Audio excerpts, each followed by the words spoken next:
What is the task of a leader? Is the predominant task of a leader to lead towards the inside, his own constituency, so to speak, or to represent that constituency to the outside?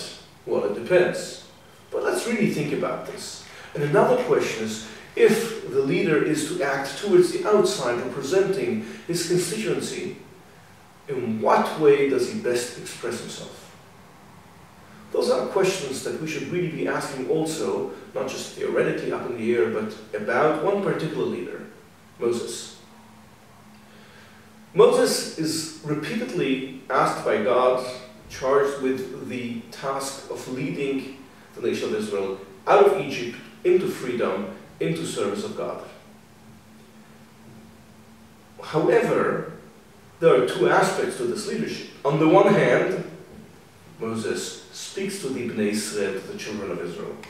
On the other hand, he represents them before the Pharaoh. So which is the dominant task?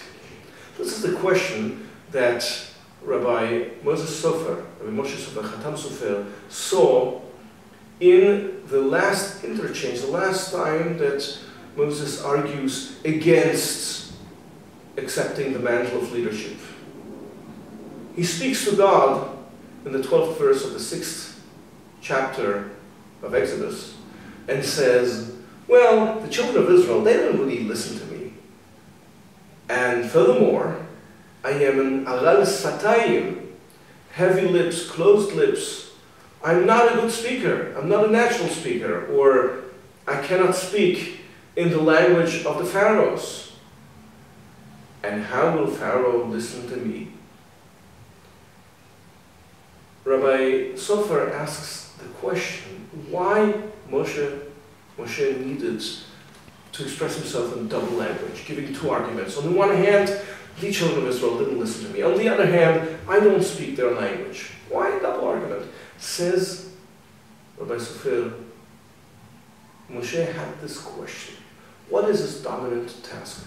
What is his primary task? Should he worry about how he reaches out to the Jews, or how he reaches out to the Pharaoh? And so he says, well, if my task is to reach out to the Jews, they aren't listening. And if my task is to reach out to the Pharaoh, now wait a second, the Jews didn't listen to me. And I don't master his language. And how would the Pharaoh listen to me? What is this about mastering a language, or thick lips, or whatever? Well, the commentators have been arguing about this and trying to figure out what exactly is meant.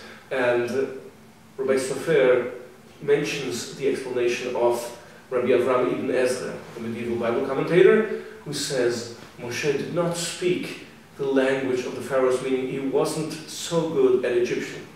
He had left Egypt many, many years before, and so he had lost practice. He wasn't good at it. Maybe also he didn't master the diplomatic language. How do you speak to a pharaoh? And so he says to God, how am I going to be able to represent you and your people? But what does God tell him?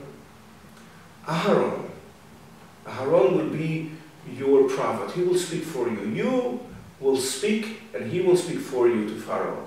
Explains Rabbi Sofer, what was God's answer? God told to Moshe, you didn't understand. Moshe, you represent God in Israel. You are a prominent person representing a very particular holy sovereignty. You don't go to the Pharaoh and speak in his language. You don't bend to him. He's got to bend to you. You will speak in your language. You will speak in Hebrew. And Ahron will be the one who will translate. Because think about it, in an international conference, heads of state don't necessarily speak the language of the other party, or don't want to. They speak in their own language to bring honor to their country. Moshe is to bring honor to God in Israel, represent him on an equal footing with Pharaoh. In other words, to be an effective leader to the outside, Moshe had to speak the language, particularly of the inside. Although we don't have the luxury to stand on equal footing with Pharaoh, nonetheless, when we want to be effective ambassadors for Judaism, we must master the language of the inside, the inner movement of Judaism and of its holy language. Then we can be effective ambassadors.